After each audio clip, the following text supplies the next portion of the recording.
ఇంతకుముందు కేటీఆర్ గారు మాట్లాడుకుంటూ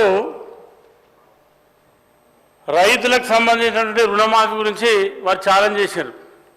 మీరు 10 ఏళ్ళు అధికారంలో ఉన్నారు. 2014లో రైతులు చెప్పిన ₹1,00,000 రుణమాఫీ అని చెప్పి అధికారంలోకి వచ్చిండ్రు. మీరు 4 విడతలలో రుణమాఫీ చేస్తే మీ రుణమాఫీ వడ్డీ కింద కూడా రైతులు సరిపోలే. మళ్ళీ 2018లో చెప్పిన రైతు రుణమాఫీ అని చెప్పి 2018 డిసెంబర్లో ఎన్నికలైతే 2019లో రుణమాఫీ చేస్తామని చెప్పారు మీరు. కానీ 2019లో రుణమాఫీ చేయలే మీరు. 2021-22 సంవత్సరంలో లాస్ట్ 2 ఏళ్ళు చేస్తే రైతులకు వడ్డీ సరిపోలే. మీరు ఇంతకుముందు అన్నారు ఛాలెంజ్ చేస్తున్నా నేను, మీ రైతు రుణమాఫీ జరగలేదు, మీరు 6-7 కోట్ల కన్నా ఎక్కువ ఇయ్యలేదని చెప్పి మీరు ఎవరు చెప్తా ఉన్నారు. దగ్గర 20 నుండి 21,000 కోట్ల రైతులకు రుణమాఫీ చేసేటువంటి ప్రభుత్వం కాంగ్రెస్ ప్రభుత్వం. మీకు దమ్ము ధైర్యం చీము నెత్తులు ఉంటే మీరు నా నియోజకవర్గం రండి.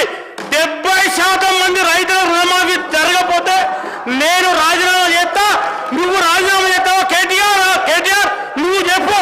కానీ వట్టిగానే నువ్వు కొండారెడ్డి పల్లె పోతావా, లేకపోతే ఇక్కడికి పోతావా అక్కడికి పోతావా అని చెప్పి మీరు మాట్లాడుతూ ఉన్నారు. మీరు వట్టిగానే మీరు ఏంటంటే అబద్ధాన్ని, ఒక నిజాన్ని 100 సార్లు అబద్ధం చెప్పి దాన్ని నిజం చేసేటువంటి ప్రయత్నం చేస్తూ ఉన్నారు. అంతే తప్ప ఇవాళ మీరు వాటర్ విషయంలో కూడా కాళేశ్వరం గురించి కాళేశ్వరం గురించి మీరు చాలా గొప్పగా చెప్పే ప్రయత్నం చేశారు. మీరు కట్టినాక మా ఉమ్మడి కరీంనగర్ జిల్లాలో కాళేశ్వరం ప్రాజెక్టు కట్టారు.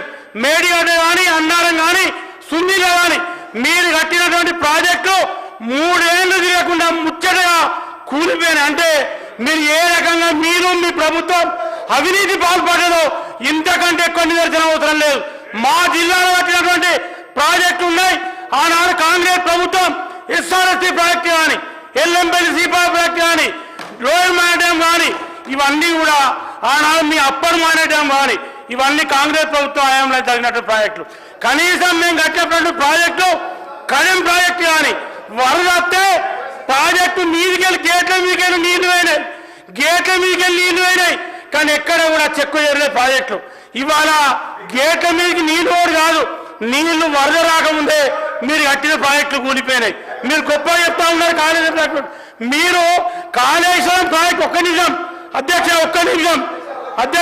నిమిషం మీరు కాళేశ్వరం ప్రాజెక్టు కట్టి ఉమ్మడి కరీంనగర్ జిల్లాకు కనీసం 1 ఎకరానికన్నా నీళ్ళు ఇచ్చిందా అని చెప్పి అడుగుతా ఉన్నా. మా రైతుల పొట్టగొట్టి, ఉమ్మడి కరీంనగర్ జిల్లా రైతుల పొట్టగొట్టి కేసీఆర్ గారు, హరీష్ రావు గారు, కేటీఆర్ గారు మీ ప్రాంతాలకు నీళ్లు తీసుకుపోయే ప్రయత్నం చేశారు. కనీసం ఆనాడు కాంగ్రెస్ ప్రభుత్వంలో కాలువలు నవ్వి లైనింగ్ చేసి ప్రాజెక్టులు పెట్టేటువంటి వాటికి కనీసం లైనింగ్ పోతే ఆ లైనింగ్ కూడా రిపేర్ చేయలే, షటర్ పోతే షటర్ పెట్టలే. మీరా ఇవాళ కాంగ్రెస్ ప్రభుత్వం గురించి మాట్లాడేది? మీకు మాట్లాడే నైతిక హక్కు లేదు, చిత్తశుద్ధి లేదు. మీరు అబద్ధాలు చెప్పి ప్రజలను రైతులను నమ్మించి మోసం చేసేటువంటి ప్రయత్నం చేస్తూ ఉన్నారు.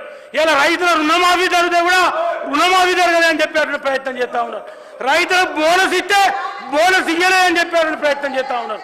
మీరు ఇవాళ నా నియోజకవర్గంలో దాదాపు పెద్దపల్లి అసెంబ్లీ నియోజకవర్గంలో 51 కోట్లు, దాదాపు 50 కోట్ల బోనస్ వస్తే ఈ నిన్నటి వరకు 46 కోట్ల బోనస్ రైతుల అకౌంట్లలో జమ అయినాయి. అది ఇవాళ కాంగ్రెస్ పార్టీ. ఆనాడు మీరు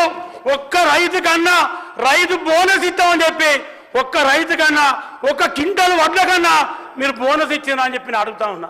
మీకు మాట్లాడే నైతిక హక్కు లేదు. రైసు మిల్లులను పెట్టి రైసు మిల్లులతో కుమ్మక్కాయి వాళ్ళని పెట్టి కిలోలు కటింగ్ పెట్టే చరిత్ర ఆనాడు మీ ప్రభుత్వాన్ని.